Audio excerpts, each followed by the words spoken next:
ada pemeriksaan terkait cyber, forensik digital. Kita baru dapat sebagian dan kita juga masih menunggu. Ya mudah-mudahan besok juga bisa sekaligus. Kalau enggak terpaksa kita tunggu lagi untuk melengkapi bahan-bahan terkait dengan komunikasi di antara orang-orang yang ada dalam tempat kejadian perkara itu maupun yang terkait dengan TKP itu. Status Baradae udah tersangka Pak, uji balistik masih dilakukan Pak? Oh iya, gini, tugas Komnas HAM ini ada dua, ya banyak orang perlu dikasih penjelasan. Pertama, sesuai dengan Undang-Undang 39 1999 itu melakukan penyelidikan pemantauan. Kalau ada dugaan pelanggaran HAM ya, bukan pelanggaran HAM berat, kalau HAM berat itu kaitannya dengan Undang-Undang 26 tahun 2000, pemantauan penyelidikan. Di samping itu kan ada dugaan penyiksaan, itu juga ada konvensi internasional tentang anti penyiksaan. Nah, yang tidak kalah pentingnya dalam hak asasi itu ada yang disebut sebagai access to justice. Setiap orang memiliki hak untuk mendapatkan keadilan hukum. Ditandai dengan apa? Fair trial. Jadi kita kaitkanlah itu dengan tugas yang satunya lagi, pengawasan. Apakah proses penyelidikan dan penyidikan termasuk nanti proses peradilannya itu berjalan dengan fair atau tidak? Kalau misalnya ada yang tidak fair, maka kita katakan itu sebagai pelanggaran hak asasi. Tapi kalau dia berjalan dengan fair, maka berarti seluruh norma hak asasi terkait dengan fair trial, access to justice itu dipenuhi. Dalam ranah itu kami bekerja. Tentu berbeda dengan tim sus dan penyidik. Nah sekarang tim sus, penyidik sudah menyatakan Baradae terjadi yang menembak. Gitu. Walaupun kami tentu harus mencari lagi keterangan-keterangan dan bukti-bukti lain apakah dia sendiri. Itu pertanyaan. Tapi sekarang dengan ditetapkan sebagai tersangka, ya menurut kami itu adalah wewenang dari penyidik dan kita tentu menghargai sejalan juga dengan temuan kami bahwa memang dia mengakui penembakan itu. Pak, terkait status Baradae kan sekarang sudah tersangka dan ditahan. Apakah ini tidak mengganggu proses penyelidikan dari Komnas HAM? Tidak. Tugas Komnas HAM sekarang memastikan apakah Baradae itu ya diperiksa dengan benar. Tapi seperti saya katakan prinsip pre-trial, Komnas ini punya perjanjian kerjasama antara Komnas HAM dengan Kapolri. Saya tanda tangan dengan Pak Listio, sebelumnya dengan Pak Idam Aziz, dengan Pak Tito, kita tanda tangan. Apa salah satunya? Adalah menghindari terjadinya pelanggaran terhadap konvensi anti torture, anti penyiksaan. Itu di mana bisa dilihat dalam proses pemeriksaan hukum misalnya, apakah ada tindakan-tindakan yang bertentangan dengan hak asasi manusia? Itu kita akan tetap awasi. Kalau dia berjalan dengan fair, maka kita mengatakan proses hukum terhadap saudara Baradae ini berarti sesuai dengan standar hak asasi manusia. Tapi manakala nanti ternyata kita mendapatkan informasi, bagaimana cara kami? Kami punya akses untuk bicara. Saya kan sudah bersepakat dengan Wakapolri waktu beliau kemari, saya minta komitmen bersama untuk aksesibilitas Komnas HAM. Jadi kalau kami mau tahu apakah orang yang diperiksa itu sudah sesuai dengan standar hak asasi manusia apa enggak, kami bisa datang ke sana mengetahui itu, ngecek gitu. Misalnya apa? Berkali-kali kejadian orang diperiksa dengan tindak kekerasan, enggak boleh. Harus menggunakan pendekatan saintifik, pendekatan yang betul-betul tidak menggunakan aspek-aspek kekerasan. Nanti kalau Baradae mau dipanggil lagi untuk keterangan, apa ini tidak menghambat gitu?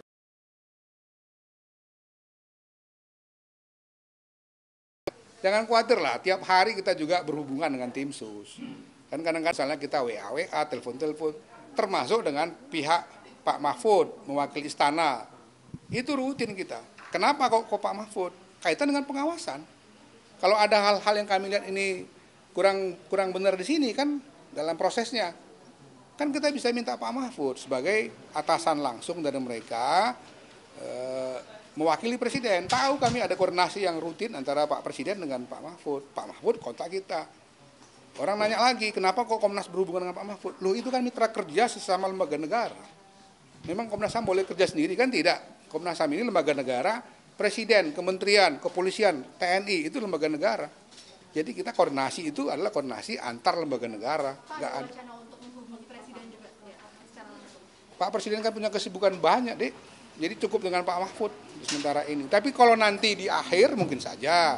Dulu kalau ingat kasus KM50 kan akhirnya kami bertemu Presiden. Tapi untuk kasus Wadas misalnya kami bertemu dengan Pak Mahfud. Kasusnya mana lagi? Langkat dengan Pak Mahfud misalnya. Tapi Pak Mahfud itu kan mewakili pemerintah. Nggak mungkin Pak Mahfud membuat kebijakan tanpa ya endorsement dari presidennya atau tidak melapor presiden, nggak mungkin. Gitu. Verdi Sambo tadi mengatakan tadi sudah datang ke Barreskrim, Pak. Tadi mengatakan sudah diperiksa dan memberi statement 4 kali setidaknya. Apakah juga memberikan statement dan pernyataan ke Komnas HAM? Siapa? Verdi Sambo. Belum, kan kami katakan kami belum periksa Verdi Sambo. Tapi jangan dikontrak di konfrontir. Kok penyidik punya cara sendiri. Komnas HAM punya cara sendiri dengan ranahnya yang berbeda. Mereka penyidikan dalam rangka ya menentukan seseorang tersangka atau tidak misalnya. Komnas kan tidak menentukan apakah ada pelanggaran hak asasi apa tidak. Metodenya beda. Tujuannya beda. Dalam arti ranahnya yang berbeda. Tapi apakah ini bersaing? Ya enggak. Buktinya datang kemari kan Pak Wakapolri, Pak Irwasum sebagai ketua tim sus. Coba lihat itu. Siapa lagi yang datang sini? Kabak Intelkam, Pak Andi Rian datang kemari. Kadipnya berkali-kali kemari. Tapi ada rencana nggak Pak manggil Pak Sambo nanti Pak? Pasti. Caranya seperti apa? Ya nanti kita lihat perkembangan terakhir ini. Kayak sekarang misalnya Baradae. Kan tentu kami kalau misalnya ingin mendengarkan keterangan dia lagi, kami yang ke sana kan gitu. Karena dia katanya akan ditahan. Kan nggak mungkin tahanan kita bawa kemari. Tapi kapannya belum Pak? Sabar aja. Maka saya katakan metodenya beda. Ya kan? Wewenangnya beda. Komnas HAM itu hanya pada tahap melakukan penyelidikan dan bukan pro justisia. Beda kalau Undang-Undang 26, pro justisia. Makanya saya ribut soal TKP misalnya. Misalnya ya saya bilang, ini kenapa CCTV-nya tidak bekerja, tidak berfungsi? Apakah karena disambar petir atau katanya karena memang sudah lama tidak berfungsi? Kan dua keterangan berbeda. Komnas HAM ini tidak punya wewenang menyita itu. Tapi kami punya wewenang untuk bertanya. Coba jelaskan apa sesungguhnya yang terjadi. Kalau nggak dijelaskan dengan baik, saya akan lapor kepada Pak Menko. Pak Menko, mereka nggak mau jelaskan. Padahal kami penting mendapatkan informasi itu. Kita semua ini penting untuk mendapatkan informasi itu untuk mengetahui duduk soalnya. Kalau seandainya ya kita berandai-andai, oh ternyata memang ya ini sudah rusak sejak lama. Maka kita langkah cara kita adalah mencari sumber-sumber data informasi yang lain melalui HP, melalui ini dan macam-macam. Tapi kalau ternyata ada kesengajaan, itu kan masalah gitu. Berarti ada kemungkinan tersangka lain ya Pak ya? Lah kan polisi sendiri sudah bilang bahwa ini belum tahap akhir, masih tahap awal. Jadi penyidik aja sudah mengatakan begitu. Tugas Komnas HAM mengikuti apa kata penyidik, memastikan ya akses to justice dan fair trial-nya berjalan dengan baik. Gitu. Sehingga orang yang bersalah memang dihukum, orang yang kemudian tidak bersalah tidak dihukum. Gitu. Pak, soal mendatangi istri Verdi Sambo ini gimana Pak kelanjutannya? Apakah memang beliau masih trauma hingga akhirnya masih belum? Siapa? Gini ya, saya jelaskan ya. Di dalam konsep hak asasi manusia, standar internasional, sekarang sudah diakomodasi dalam undang-undang yang baru, undang-undang TPKS. Seseorang yang menyatakan dirinya, bahkan mengadukan kepada aparat penegak hukum, dia mengalami kekerasan seksual, pelecehan seksual. Terlepas kamu percaya atau tidak percaya, maka dia harus ditempatkan sebagai korban. Jangan berpikir sebaliknya, belum tentu korban, tidak bisa begitu. Ini konsep asasi. Karena itu kita hormati beliau itu sebagai diasumsikan korban, ya. Nanti kita lihat apakah dia korban atau tidak itu nanti. Tapi asumsikan dulu sebagai korban. Karena itu kami menghormati dua hal. Pertama, dia menempuh prosedur LPSK, perlindungan saksi korban kan. Ya tentu ada mekanisme tersendiri untuk itu, menemui dia. Yang kedua, dia mendapatkan pertolongan psikologis dari psikolog. Ya, kalau psikolognya masih mengatakan belum bisa diperiksa, ya tentu tidak boleh Komnas HAM sebagai lembaga asasi tidak menghormati ya yang disebut sebagai tata etika hak asasi manusia terhadap orang yang mengadukan nasibnya, mengadukan masalahnya sebagai mengalami kekerasan seksual. Orang mau percaya nggak percaya itu nanti, tapi perlakukan dulu. Itu bedanya dengan dugaan-dugaan tindak pidana yang lain. Dugaan tindak pidana kekerasan seksual itu berbeda diperlakukan dan sekarang sudah menjadi bagian hukum nasional kita. Nanti jual soal saksi gitu. Kalau peristiwa lain mungkin 2 saksi, barang bukti. Kekerasan seksual tidak begitu, beda. Itu penghormatan terhadap terutama hak asasi kaum perempuan. Gitu. Itu makanya kita menghormati. Termasuk ada saudara kita nanti Komnas Perempuan, ya kalau soal itu tentu kita juga harus dorong mereka ada di depan. Ya. Jangan kita kerjakan semua, sementara ada ranah-ranah lain yang itu menjadi domain dari lembaga lain. Gitu aja koordinasi itu, lembaga negara ini harus koordinasi satu sama lain, bukan saling berkompetisi, enggak. Coba aja lihat dengan pihak tim sus, dengan penyidik, segala macam, kan mereka diminta datang kemari, enggak ada apa-apa. Untuk schedule besok uji balistik itu akan ada pemeriksaan lagi atau gimana? Iya, nanti tergantung dong. Ya. Iya, kan begini, kita dapatkan data. Dari data itu kita kaji dengan tim kita. Oh, ternyata ini ada pertanyaan yang harus kita tanya lagi. Ini A, B, C, D ya kita tanya. Sama seperti saya katakan, kami kan mendapatkan CCTV. Di situ tergambar begini, begitu segala macam. Tapi ketika ditanya, mana CCTV di TKP? Nggak ada. Kan muncul pertanyaan. Kenapa CCTV nggak ada? Siapa yang bertanggung jawab memastikan CCTV ini tidak ada, tidak berfungsi itu, dan kenapa itu? Itu. Di awal nggak muncul pertanyaan itu, tapi belakangan muncul setelah dapat informasi. Artinya pemeriksaan dengan tim cyber juga akan berlangsung besok ya Pak? Kita harap begitu ya. Berarti puslapor sama. Iya, kita harapkan begitu. Kan mereka janji minggu depan. Minggu lalu bilangnya ya, itu minggu lalu dia bilang minggu depan sesi kedua kan gitu. Ya minggu depan itu kan berarti sekarang. Ya kita tunggu. Ya. Berarti agendanya uji balistik lalu kemudian juga ada penambahan dari agenda siber yang Yang sudah dijanjikan kami tunggu. Kalau janjinya nggak dipenuhi, saya lapor atasan.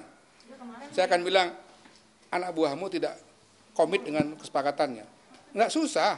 Di awal Pak Wakapolri datang kemari, saya minta Pak transparansi dan akuntabilitas. Ini banyak orang kritik Komnas HAM. Kenapa expose? Dari awal disepakati akuntabilitas dan transparansi. Kalau kami sembunyi-sembunyi kan orang ribut. Kesepakatannya ini. Yang kedua, saya katakan Komnas akan imparsial.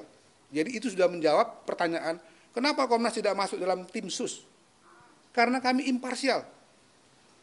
Apa karena nggak seperti polisi? Bukan, undang-undang bunyinya begitu. Gitu loh. Undang-undang bunyinya Komnas HAM harus bekerja independen karena dia lembaga independen, lembaga negara independen. Yang kalian harus tahu juga, kami itu di asesmen oleh Badan PBB. Kalau Komnas HAM tidak imparsial, grade-nya turun dari A ke B. Yang rugi bangsa ini. Itu saya katakan waktu konferensi pers di pertama kan.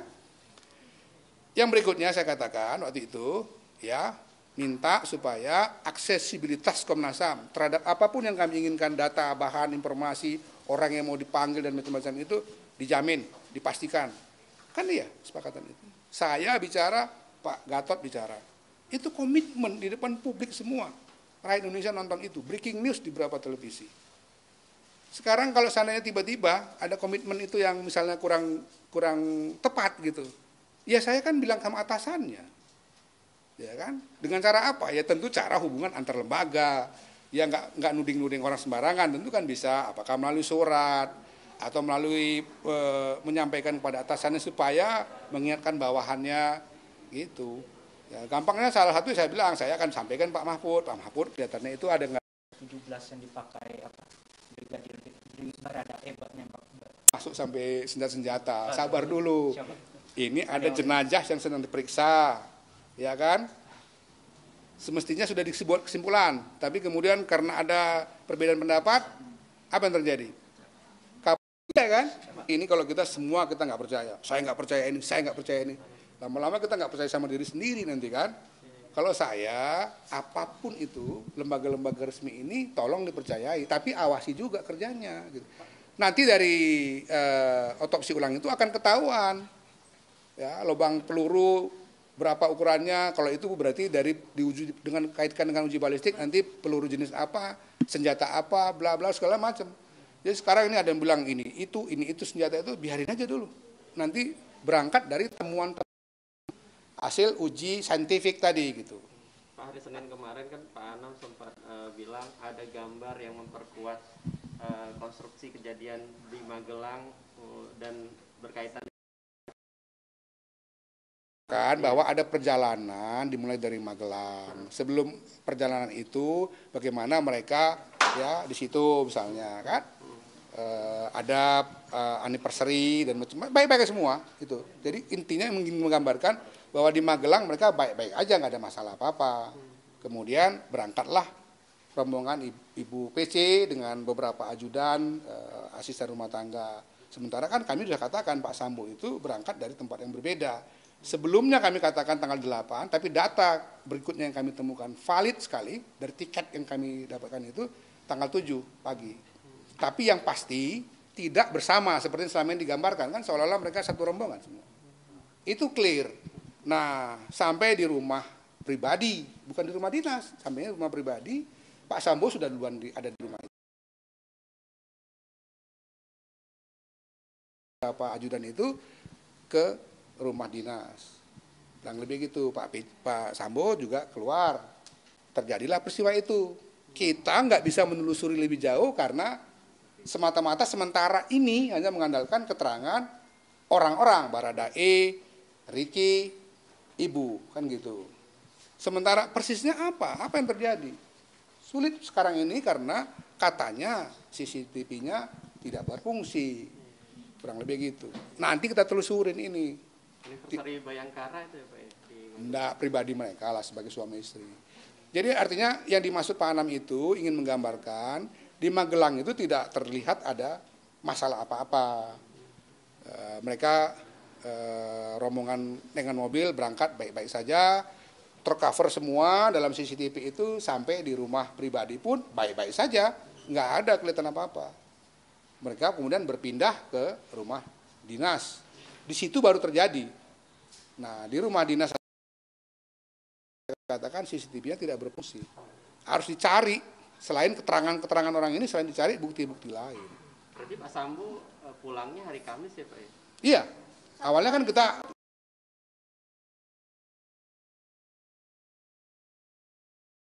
dapat bukti yang lebih terbaru, ya bukti terbaru itu menunjukkan pulang 1 hari sebelumnya. Ada ajudannya. Pak, izin mempertegas lagi yang tadi yang upaya menilai itu Polri atau Mabes, Pak? Ya, yang tergantung siapa yang kita anggap perlu bukan diperiksa. Atasan ke bawahan itu kan biasa, supervisi, ada review, misalnya kalau kamu bawahan saya dilapor itu sudah saya minta dikerjakan tapi belum.